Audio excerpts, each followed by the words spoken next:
What is happening, everybody, on this frozen Monday, February 23rd, 2026? My name is Kevin Smith. Thank you so much for tuning in to Loud Majority Live. We got a jam-packed show for you guys today, as I am quite literally buried in my house. I couldn't leave if I wanted to, so I might as well stay here with you guys and talk about Team USA, as New York, New Jersey, the entire Northeast has been hit with a ridiculous blizzard. Where the hell is Al Gore when you need him? I could certainly do with some of that global warming right now he's been talking about, as we got hit with like 2 feet of snow overnight in one of the most ridiculous things ever. Absolutely wild. You can see from the thumbnail. When I say that I'm trapped in my house, that's it's not an understatement. I quite literally can't leave. So here I am. Luckily, I've got enough alcohol to last me here for about a week. So, we're all good to go.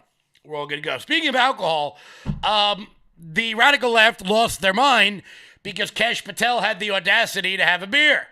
We're going to be talking about that in just a minute. Maybe we'll even share a beer with Kash because, Long Island guys, we got to stick together. Also, President Trump calls Team USA in just an amazing way. Gavin Newsom apparently said that he's just like black people because he can't read either. That's a real sentence. That's something that actually happened. No big deal. Democrats have actually stooped to a new low and found the dumbest member of their caucus to go on CNN and make a complete ass out of himself. Apparently, wages being up, gas being down. No. That is not the hallmark. That is not the benchmark of an economy. And also, speaking of CNN, Pamela Brown on CNN found out, did you know this? That women would rather stay at home than go to work. She's befuddled by this very notion. Also, unemployed lesbian Keith Olbermann is very, very upset that Team USA won the gold. We're going to dive into all of that good stuff today, guys. Do me a favor, hit that thumbs up button, share the video out all over the place. We are rocking, we are rolling here today. Let's get the live chat up onto the screen. Bing, bing, bing. Here we go. Live chat up. How's everybody doing? Who else is snowed in? Who else can't leave the house? Who else's street has not yet seen a plow? I'm not going anywhere. And I just want to put this out there. I want to put a missive out there to all of the people watching this show from Florida. I hate you. I hate you. I hate everyone from California. I hate everyone from Arizona and New Mexico and Nevada. I hate everybody from the Midwest. I hate everybody from Texas. I hate everyone in Oklahoma. If you are south of Washington, D.C. at the current moment in time, I dislike you in a very serious way. I just want to make sure I put that out there because it turns out the only thing dropping lower than the stock market right now is the damn temperature, and I'm freezing my ass off. So just know, if you live anywhere outside of the Northeast, I dislike you in a very serious way right now. But before we get started, guys, do me a favor and hit that thumbs up button. Share the video out all over the place, wherever it is you may be watching from. Also, guys, do me a favor, head on over to loudmajorityusa.com. That's loudmajorityusa.com. Sign up for the newsletter. Check out our shop. That is the best way to support this show and everything we've got going on over here. While you guys are there, use promo code RUMBLE to get 20% off everything on the website. We got a whole bunch of new stuff on the website. Check that out today. I just put it up yesterday. Purple Patriot, is the stock market dropping? Yes, it is. The stock market is today. It is not good. If Team USA was good, the stock market today is actually the opposite. Sinking like a rock. So if it's not bad enough that I'm stuck in my damn house and I can't get out of it,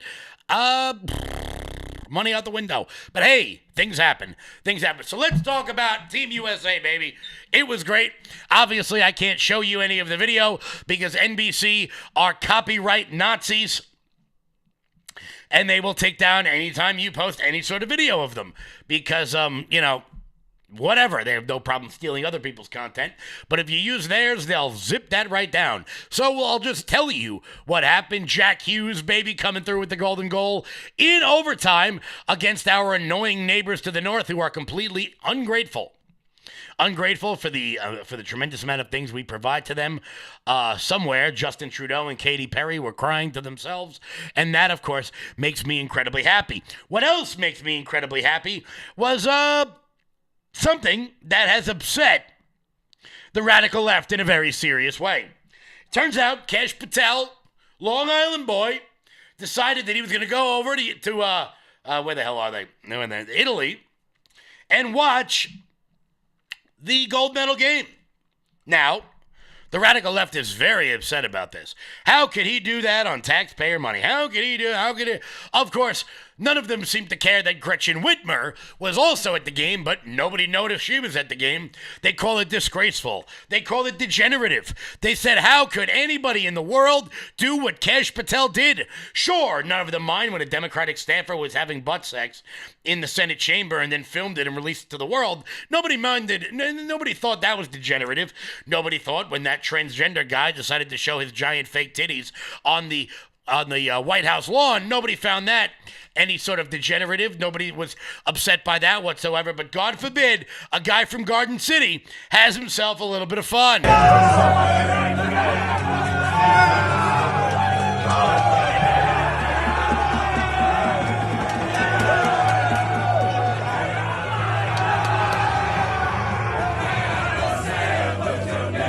Now that's exactly what I voted for. That's exactly what I voted for. As a matter of fact, you know what, Kash? Cheers, babe. I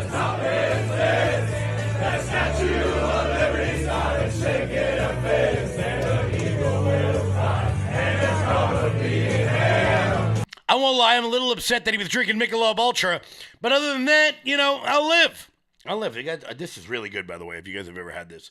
Kentucky Vanilla Barrel Cream Ale. Give that a try. Yeah, cheers, babe. When you hear Mother Freedom start a ringing, it feels like the whole wide world is raining down on you. All brought to you courtesy of the red, white, and blue. Every one of the players talked about how proud they were to be an American. How they were grateful to wear the uniform with the USA on it.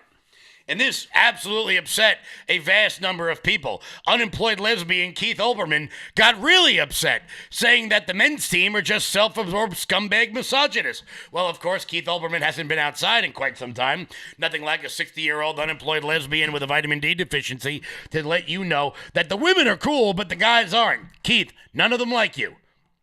Because they're probably into men.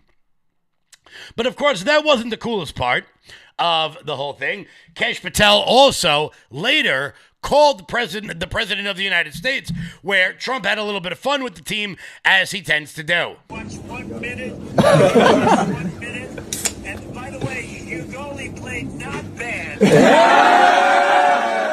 Howie, say hi. Howie, say hi to him. How you doing, Don?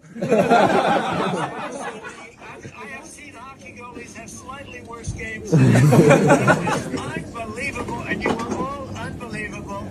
And that team is pretty good you played. I don't know if it's not going to begin anytime soon, right? And, I tell you what, I just told my people 2 minutes ago, I didn't know they'd be calling. I said, we're giving the State of the Union speech on Tuesday night. I could send a military plane or something, but if you would like to, it's the coolest night, it's the biggest. We're in. Yeah. Can you pick us up in Miami on Tuesday morning? Yeah, Tuesday morning. Close the northern border. We'll get cash and we'll get the military to get you guys over. I'm gonna go. Let's go. Boys are going to the State of the Union. The nice thing about being president is I can tell you, you don't have to worry about the weather or landing. So we don't care if it's snowing, if it's the worst blizzard, we'll be sailing through that sucker just like you did on the ice track. Thank you, Mr. President. Now we'll do it at the White House anytime. What would really the next day we'll just have some fun. We have medals for you guys. And we have to, I must tell you, we're going to have to bring the women's team. You do know that. I do believe I probably would be impeached, okay? But anyway, if you could work that out, I would be honored to have you. I'll introduce you to the whole... I got it, boss. I got it. Okay, you got it, Cash. I'm on it. Cash is doing it. I'm happy. I'm fucking on listen, it. Congratulations.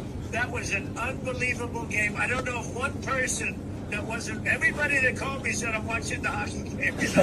I don't know if anybody that wasn't. And you're going to be proud of that game for 50 years as you grow older. I mean, it was amazing. So we love you guys. Congratulations. And I hope to see you, Cash, Tuesday night. And I want to shake hands. I'm going to shake hands with everybody. But I got to shake hands with that goalie.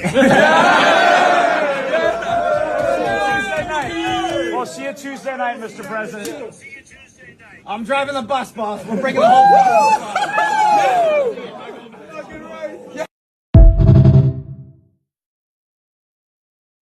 Just a nice moment.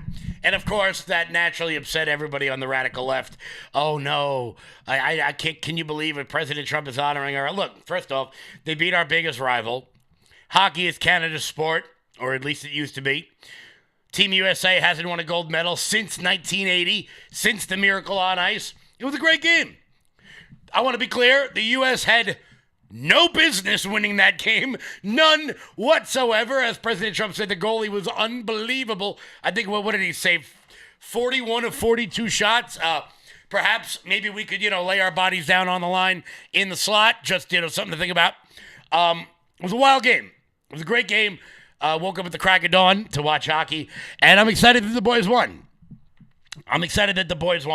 But naturally, everyone tried to find a way to say, oh, it's vulgar, oh, it's vile.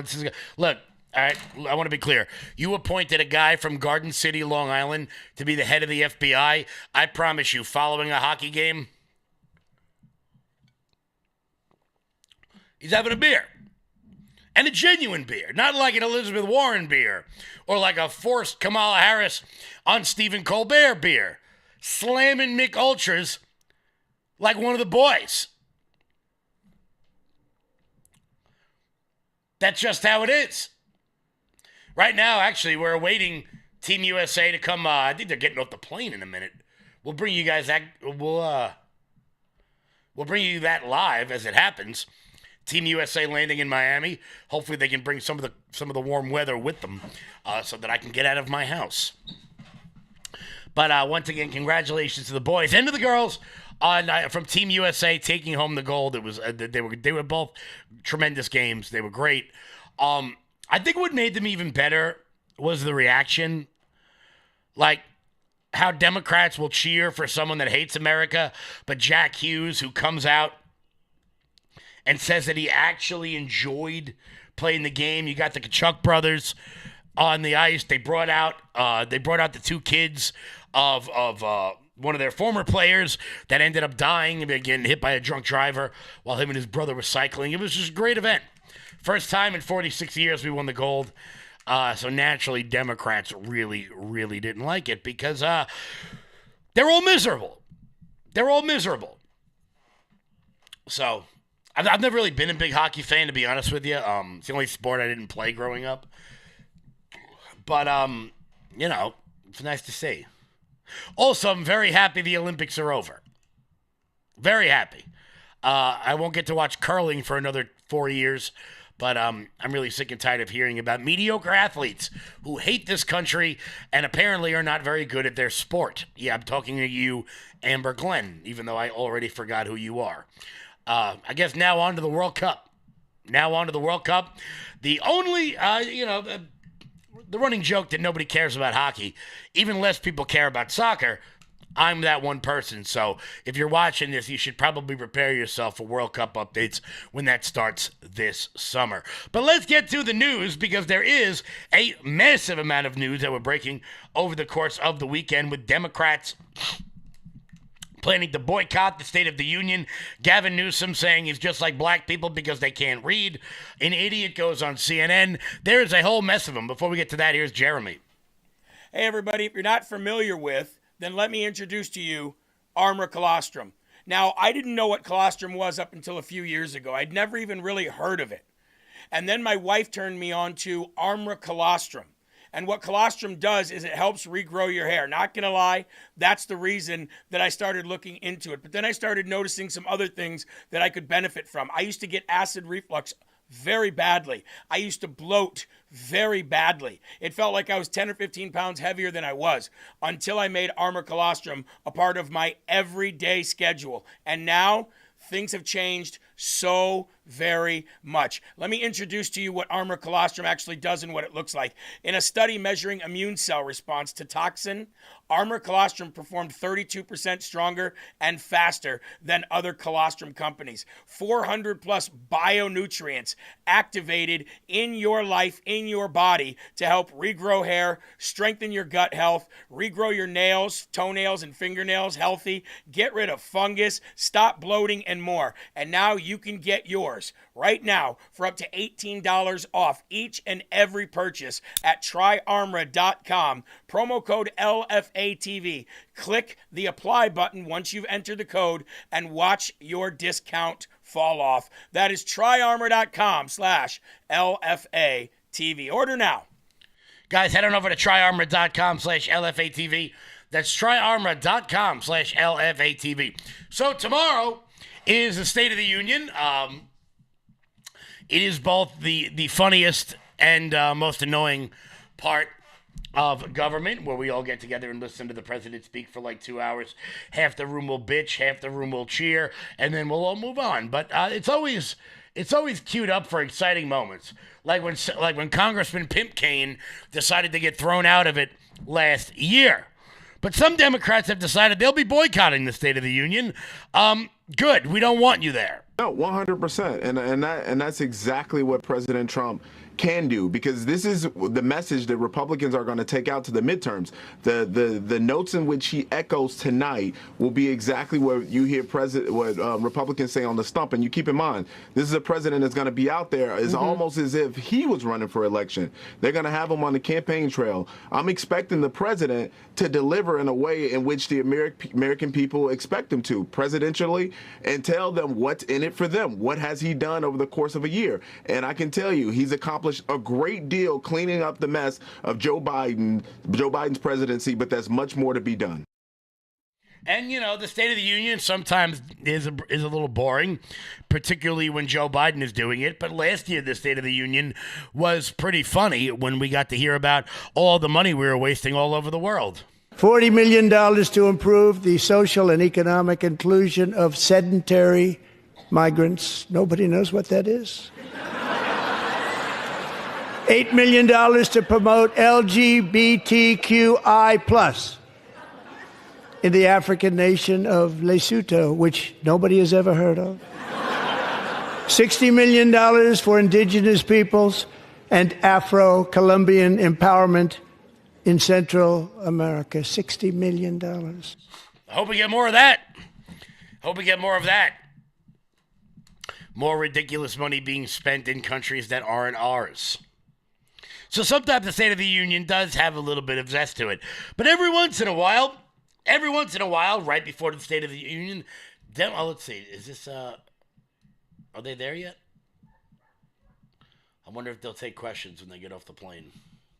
Could you imagine, we'll get to Democrats in a second, but I'm waiting for Team USA to return. We'll bring that to you guys live when it happens. Can you guys imagine what that party must have been like afterwards? I mean, just hockey bros, utterly and grotesquely shit-faced. Like, they're all like in their like mid-20s, late 20s, just slamming like 30, 40 Michelob Ultras, singing all night. It must have been unbelievable, which is probably why Democrats hate it. One thing Democrats don't hate is being as outwardly racist as humanly possible, and no one really batting an eye. And of course, that happened over the weekend when Gavin Newsom sat down, and I mean, this clip it's shocking how Democrats are able to just say this crap and just get away with it. Kind of like when Kathy Hochul said that black kids in the Bronx don't even know what a computer is because she's a dumbass. Gavin Newsom tried to claim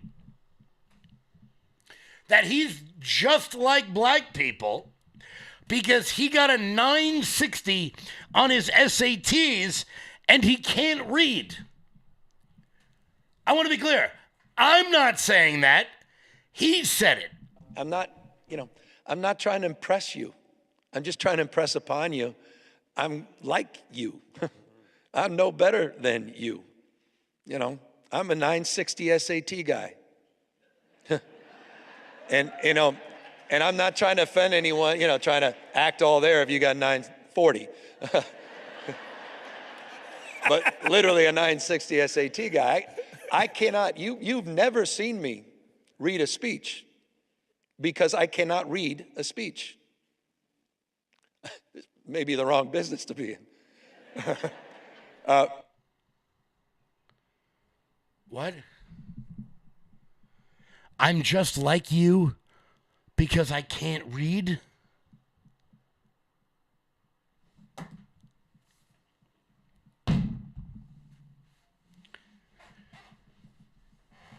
How do they get away with this shit? Meanwhile, idiots protest me over a spicy meme. Gavin Newsom just told a room full of black people that he's just like them because he too can't read. Also, Gavin, real quick, just put it out there. If black people in your state can't read, you're the governor. Do something about it.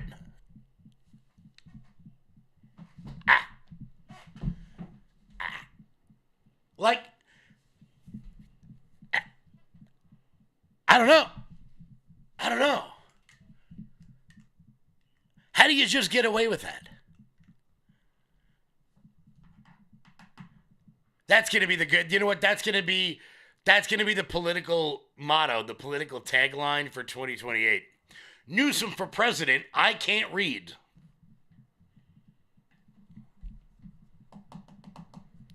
But I get protested. I don't know. And perhaps, this is why, and you guys have heard me discuss this before.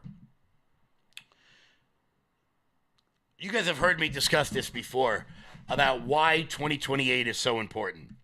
Because following 2028, Democrats are in a real bad way moving forward. The amount of population movement across the country has not been blue state Republicans leaving and going to Republican states. It's been blue state Republicans going to purple states and making them even more red.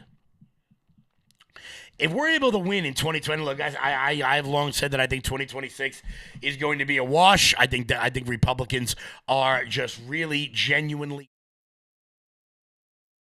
in 2026 because the party refuses to enter this decade or this century or this millennium and evolve in any sort of way whatsoever. But the outlook in 2030 with the new census coming out looks even grimmer for Democrats. Here's CNN. Take into account the population mid-2025. Look at this. The biggest population growth this decade, all 5 of the states that Donald John Trump won in 2024. Texas, Florida, North Carolina, Georgia, and of course the great state of Arizona where I spent my New Year's Eve. I love those folks out in Prescott, Arizona. These were the biggest gainers.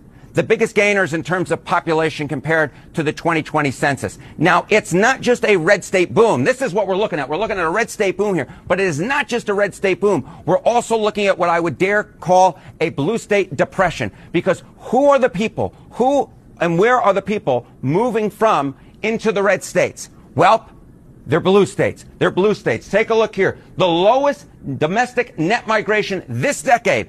All 5 of the states that were won by Kamala Harris in 2024. Look at this. California, Harris's home state. New York, where I'm coming from right now, of course. Illinois, New Jersey, and, of course, the great Commonwealth of Massachusetts, which is a bastion of blue liberalism. These are the states that folks in the United States are moving away from and into the red states, which is propelling a red state boom. Now, this is interesting, right? But it could also have major political ramifications if it holds for 2030, the next census. Because take a look here. If, in fact, the 2025 population shifts hold for the 2030 census, look at this. Look at the House seat shifts by state. Remember, of course, we apportion the number of House seats depending on the population in each state.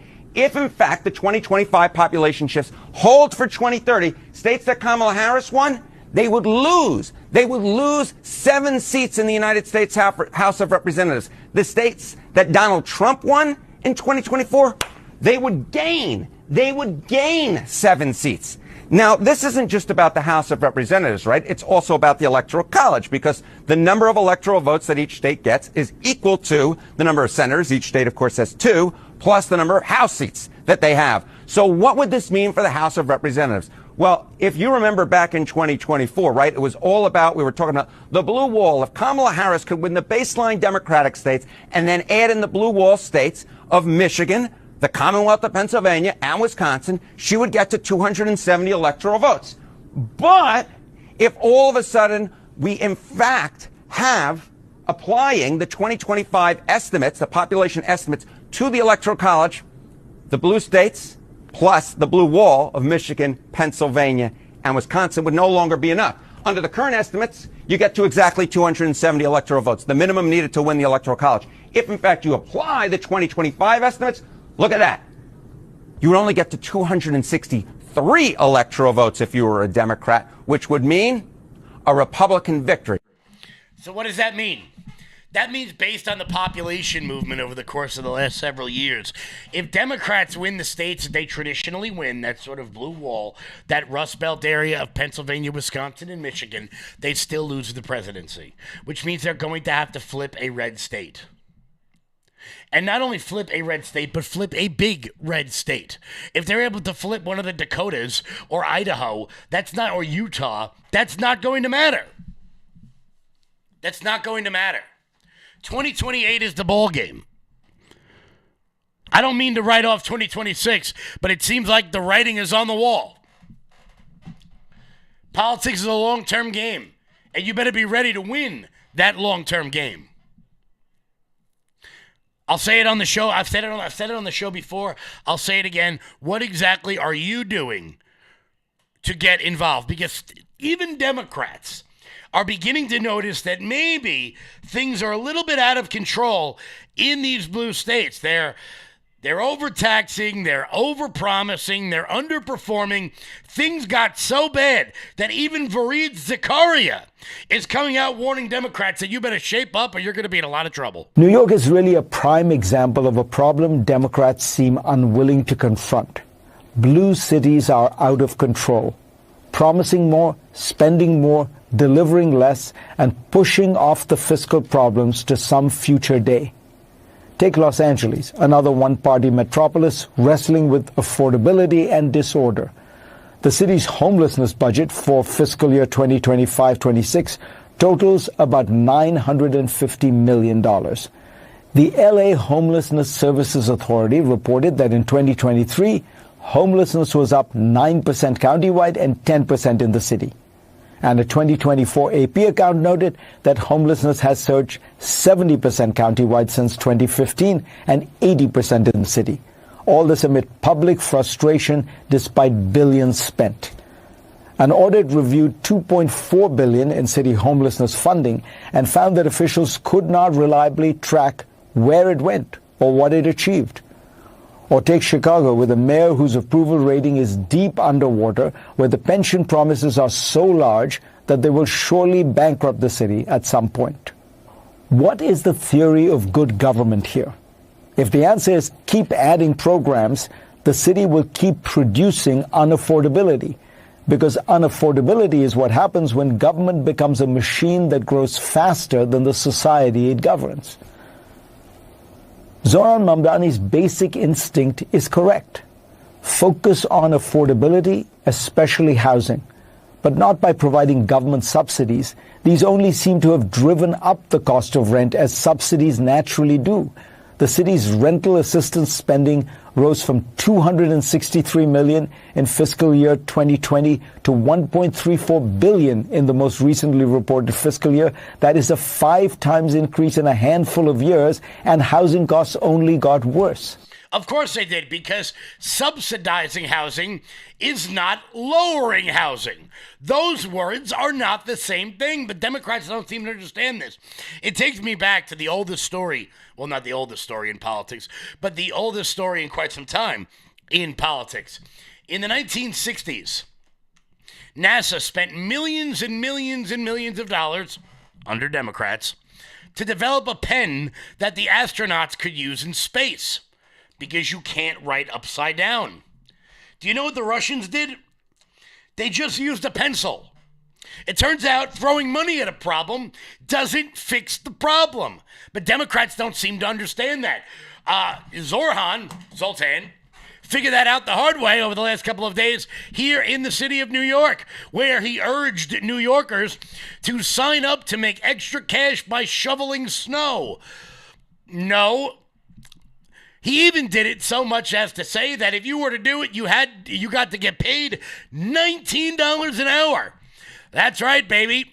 You would make as much as your child makes at an entry-level job here in New York for manual labor shoveling the sidewalks. And then afterwards, you would go to your factory job and you would send all of your extra grain into the city, kind of like the warmth of collectivism. Then again, there is no warmth, and collectivism is bullshit. But Zorhan doesn't realize that. But he's willing to say things confidently. And it turns out if you say things confidently, as a Democrat, you can get away with it. Kind of like that time Gavin Newsom said that black people can't read. He said it extremely confidently. So a room full of white liberals decided to just go, oh, okay, well, I guess so, yeah, Gavin said it. That's kind of the thing. The irony of the entire thing is that in order to make minimum wage to do manual labor in 9-degree weather with 80-mile-an-hour wind gusts, you had to bring 2 forms of ID. That's right. That's right. It turns out it's not racist if you want to do manual labor because the dumbass mayor has decided that he can't get the snow removed. You see, this is the dirty little secret when it comes to really any mayor, whether it's Brandon Johnson or Zorhan or Karen Bass or that crazy woman up in Portland or what the hell's his name, Jacob Fry. They don't have any more power than the mayor in your local town. They don't. They don't have any more than your county executive or your city council member.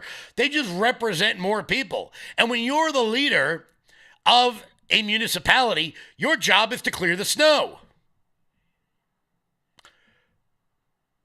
pave the roads.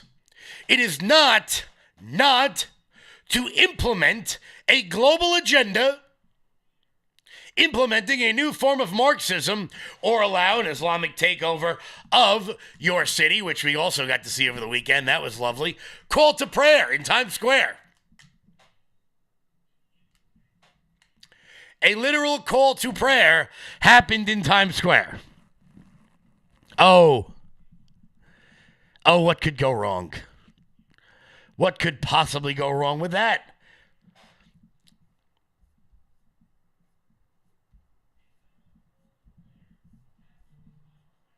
Don't believe me?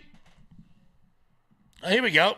Middle of Times Square, no big deal. Just, just like the world's largest game of what the hell is that? Not What's Up. What the hell is that? Where you flip the little picture up of the guy?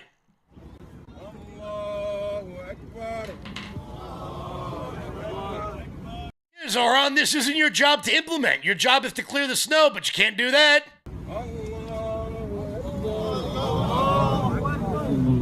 America! One brave soul.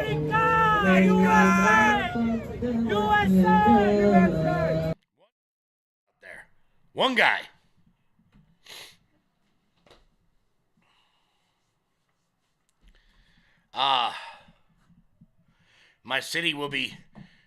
My My city will be London any day now. It'll be Birmingham, and it'll be Rochdale, and it'll be Rotherham. It's only a matter of time. But hey, if I point that out, I'll get in trouble. Idiots with nameless, faceless Facebooks will come at me. Let's move on. Before that, Mike Lindell. I'm excited to announce that we're having our first ever mega sale on overstock clearance and brand new products. For example, save over 50% on this season's flannel sheets. Queen size only $59.98. Kings only $69.98. They sell out fast every year, so order now. Save 20% on our brand new My Crosses. They're designed in the likeness of the one I've worn every day for over 20 years. They come in men's and women's, and they're made right here in the USA. Get our 2025 six-piece My Towel sets for only $29.98. Our initial quantities are extremely low, so get them now before they go. And our best-selling standard My Pillows, just $14.98. So go to MyPillow.com or call the number on your screen. Use this promo code to take advantage of our first ever mega sale. But wait, remember that $75 free shipping rule? Well, that ship is sale because right now, every order ships absolutely free. Guys, head on over to MyPillow.com and use promo code LOUD. That's MyPillow.com, promo code LOUD, for up to 80% off everything on the website. That's MyPillow.com, promo code LOUD. So Team USA has gotten off the flight. Let's tune into, let's check out, who is that? Austin Matthews. Austin Matthews, that's his name. Let's check out what he's got to say real quick.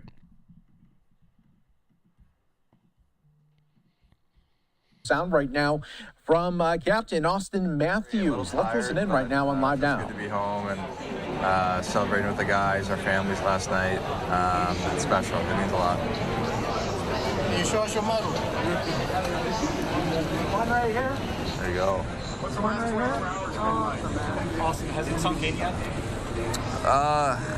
Honestly, not really. Yeah, it still feels pretty surreal. I mean, I don't think we really realize the magnitude of just everything that's going to happen in the last 24 hours. Just because you're just in it, you're living right in it. And, getting back here, seeing all the support from back home, it's just incredible what this team was able to accomplish. And representing the U.S., obviously, it's an honor. So we're ecstatic and we're excited to be back home celebrating. Can you put into words what it's like since 1980 this hasn't happened, and your team being able to accomplish that? USA!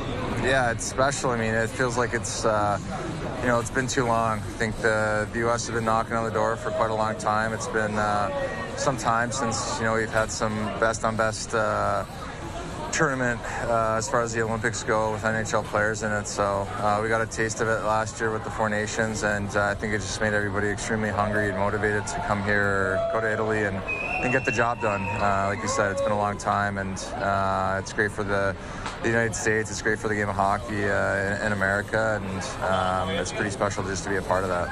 We're going to bring in Matthew Tkachuk. Thanks, Austin. You're good.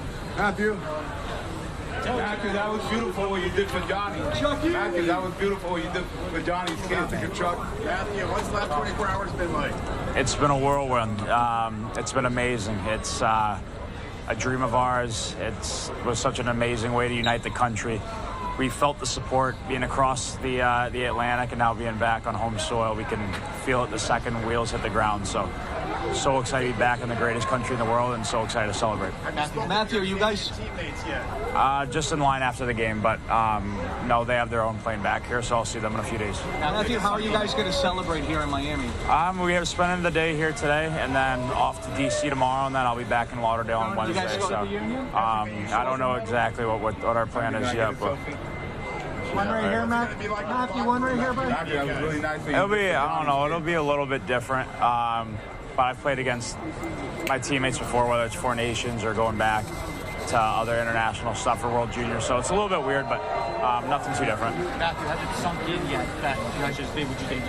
I don't think so, and I don't think it's like winning a cup. It doesn't really set in until like weeks or months or as time goes by. So now that we're back on U.S. soil and just the reaction we're getting from everybody, I mean, we just did something that only 30-plus Americans have done in 100 years, and kind of changed history of hockey in the United States. And we should be very honored, very happy, and we should be allowed to celebrate this because it's quite an accomplishment. Last two here, get Jack coming. I don't know. I think it's different. I was talking with Ikes about it. It's almost more meaningful to everybody else in the sense of it's a way to unite the whole country. I think when you go through the 2-month grind and the 82-game grind of the NHL season, like nothing will compare to that. That's as hard of a trophy as you're going to win in sports, the Stanley Cup. But when it comes to bringing together Americans, whether they like hockey or not, the Olympics and an Olympic hockey player at that stage against Canada, that's as high as it's going to get. Last one. What was it like to get that phone call from the president? It was super cool. It was an honor. It really is hearing from the president of the United States. Hearing that he was supporting us and all the other athletes and wanting us all to bring home as many gold medals as we can. So we're definitely honored to represent him and the millions, hundreds of millions across the country and bringing a gold medal back. Thank you, Matt. Thank you. Jack, let's see the team. Jack Hughes. Jack, all right. Let's see those teams. Jack, congratulations to you, my friend. How are you feeling? Has it set in? Feel good, obviously. Last 2 days or whatever it's been long. I don't think we've let it soak in yet, but we're just super excited to be gold medalists. Jack, what's the last 24 hours been like for you? Yeah, it's been long, like no sleep, obviously, and then, we're enjoying it with our family, friends, great celebration after the game, and then we had like a 4:30 bus to get on the flight to get here, so happy to be back in the U.S. now, and we're going to enjoy this for a few days. You're from Florida. How are you going to celebrate in Miami? Yeah, was born here, obviously, me and my brother, so lucky that we get to spend a couple days with our teammates, and we're going to enjoy the night. Last two guys. Jack, take us through that moment. You get hit in the face. You lose a 2-2, that you still maintain your composure to stay in the game. You're tough enough to keep playing, scored the winning goal. Take us through all of that. What was that like? Yeah, it sounds like definitely crazy for you guys because just different profession, but in hockey, like if you lose your teeth, it's not even a question of like coming back and playing. That's like a automatic. So I just like was feeling around my mouth and I was just disappointed I lost my teeth, but it is what it is now. So mid thing, he's interrupting me, but I don't know. I'm gonna fix these things. I want my good smile back. Last one. Can you give us a smile? I do. There are some young fans here. What are your messages? What's your message to young hockey players, to young fans?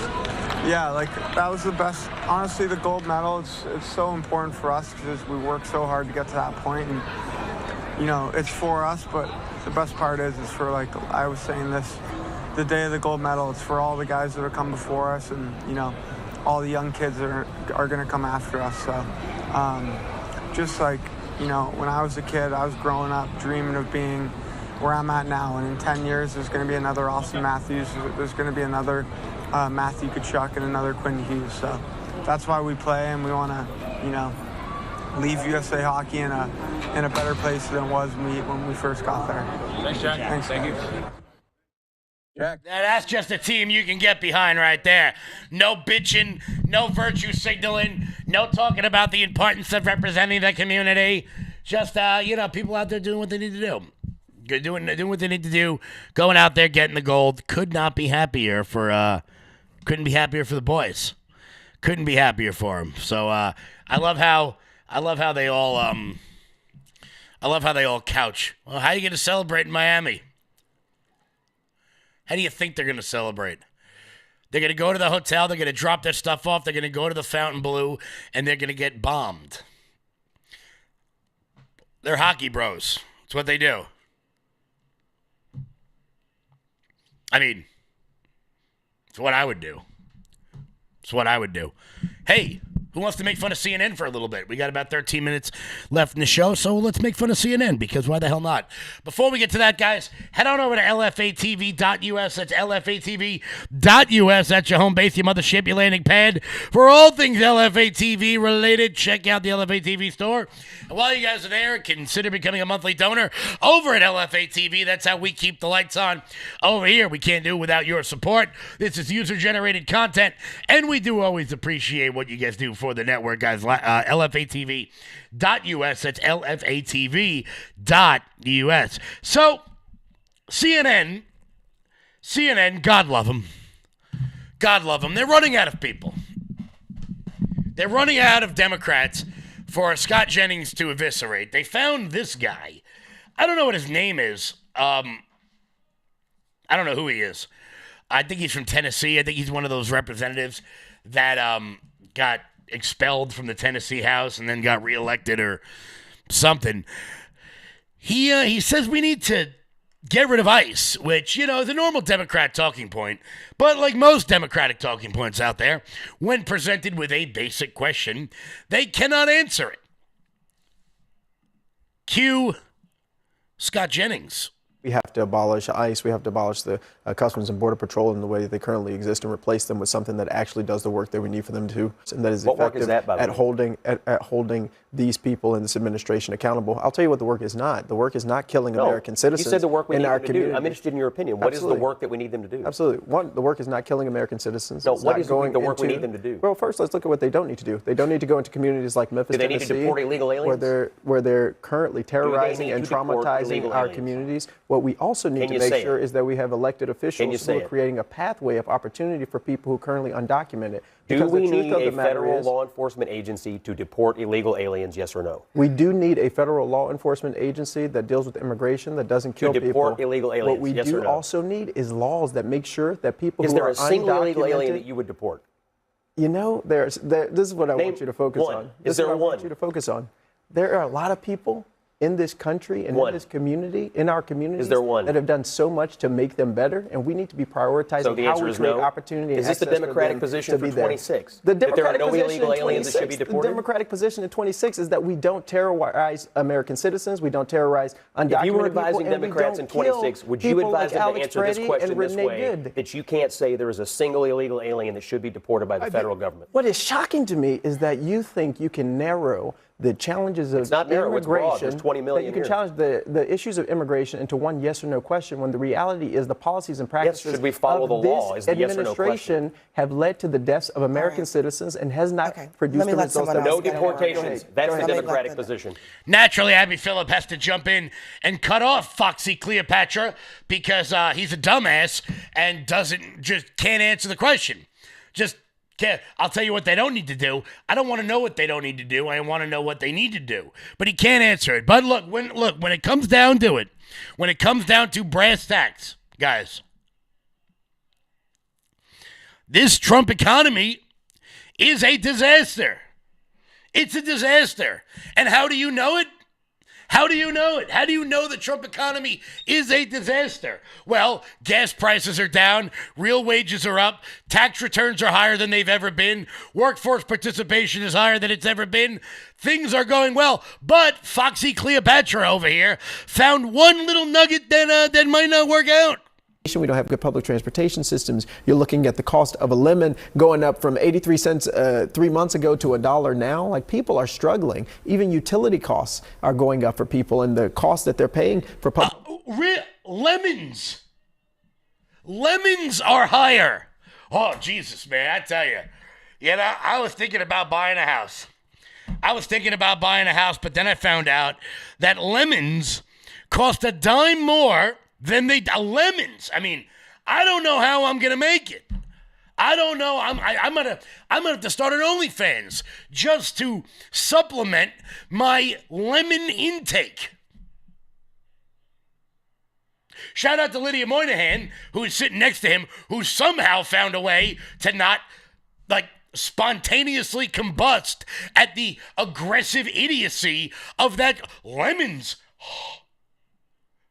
A lemon has gone up a dime. I I don't know what I'll do.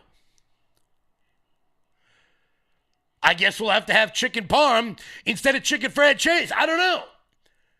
You guys think you'll make it?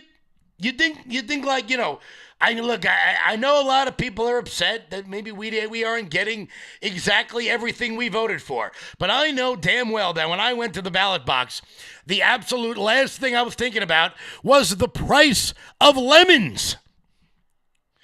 Well, let's see. Well, hold on. Let's see. I got Kamala Harris, the woman who can't finish a sentence, and I got Donald Trump, who I voted for twice already. But damn, what's going to happen with, the garnish on my Corona? If that's what they're running on, I think we're pretty good. Also, CNN has been putting together this bizarre docuseries. CNN is putting together this bizarre docuseries about Christian nationalism. Ooh, 2 words and a very scary Christian nationalism. Because what Democrats will do is they will take 2 words that have absolutely nothing in common, put them together, and then pretend it's some kind of bad thing. Oh, you're a nationalist? Oh, you're white? You must be a white nationalist. No. I just happen to be those 2 things. You're a nationalist and you're a Christian now. Well, Pamela Brown over on CNN has been befuddled by this idea that it turns out, ladies, did you know that there's a growing trend in America of women out there who want to stay home and raise their children? I mean, the extremism. This has got Pamela Brown befuddled because, you see, Pamela Brown has spent 20 years not raising, I don't even know if she has kids, not doing the things that, people have done since, I probably can't put a date on it exactly, but like since the beginning of our species.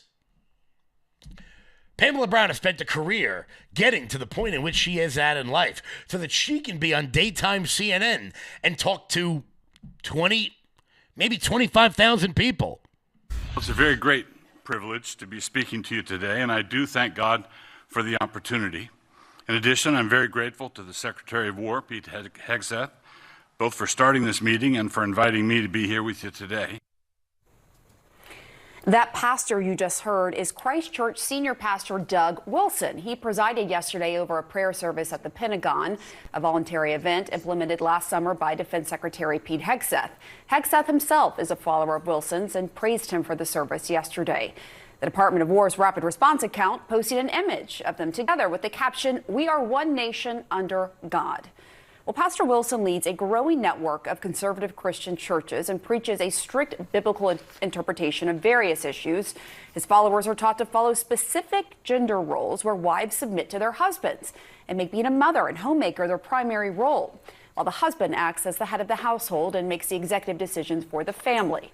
For my upcoming documentary, I embedded with a tight-knit conservative church community in Southeast Texas that belongs to Wilson's network of churches. The women there told me they're flourishing in their role as submissive wives. I'm not used to the wife and the mother role that I am stepping into. Sierra McElwain left her combat role in the Army to undertake a life of submission to her husband Andrew a little over a year ago. Just the way she puts it, a life of submission. Right, because imagine if we lived in a world where we didn't send women to go die in war, instead raise children. Like we've done, I don't know, forever. Like forever and ever and ever. Like when did we, okay, so humans, we came out of the cave, and then we walked upright, and then we were like, hey, you know what would be better? If women raised children and men went out and died in war. And then a couple of 100,000, maybe a few million, I'm not really sure how many years later, all of a sudden, a bunch of really, really, really, really unhappy women were like, you know what would be better for women than raising children? working 60 hours a week and then being like 50 years old and realizing, oh shit, I can't have kids anymore. Like that. How extreme. How radical. How befuddling. How confusing. Wolf Blitzer standing there looking very, very perturbed. Very interested.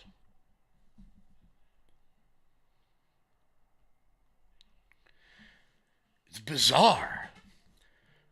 It's bizarre. Erin over on X said, a life of submission as a wife and a mother of 4. This is totally offensive and ridiculous. You're right, it is. First off, and I mean this, what sounds more gratifying to you? Raising children or working on an oil rig? I don't know, billing 1,200 hours a month at some law firm. No, not 1,200. That's a shitload of hours. That's a lot of hours, right? Yeah, it's a lot of hours. I didn't mean that many.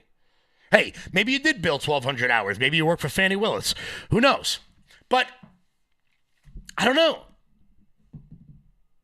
Maybe I'm the radical for wanting to take things back to, like, you know, what we did since the beginning of humanity. I don't really know.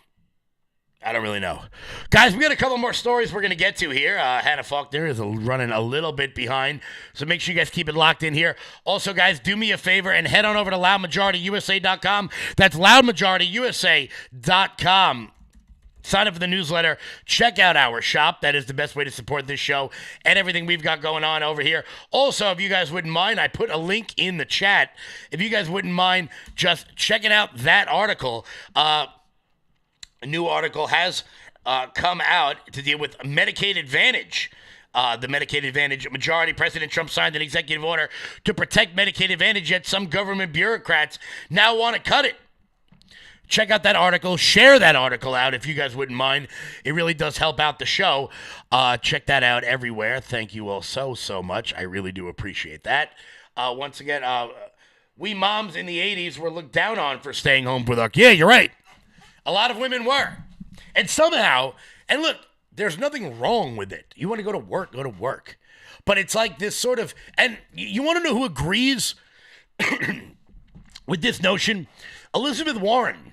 She wrote a phenomenal book back in, God, it was the early 2000s, I guess it was, called The Two Income Trap. And it's a story about how in the 70s, when women, housewives, mothers, went back to work, it was seen as extra money. It was like an extra job, a little side hustle, accounting, secretarial stuff, whatever it was. But then as we got into the late 80s and into the 90s and the 2000s, because so many people were taking on those extra jobs, now that second income became mandatory. And because that second income became mandatory, it artificially raised the prices of everything else, including the amount of money that the government can tax. But, look, I don't know. Uncle Richie's my uncle's in the chat. Raising kids is work, especially if I'm your kid. Then there's not enough pay in the world to be able to satisfy that requirement because I was batshit crazy. I was absolutely insane. So, once again, all righty, Hannah is good to go. Guys, it's 4 p.m. I want to thank everybody so much for tuning in as we check out here for the day. All right, Hannah's going now. Guys, do me a favor, just click that link in the chat. It really does help out the show. Check out the article on Medicaid and what President Trump is doing for it. I really do appreciate all the support. Hannah Faulkner coming up now here on LFA TV. Until tomorrow, everybody, stay loud.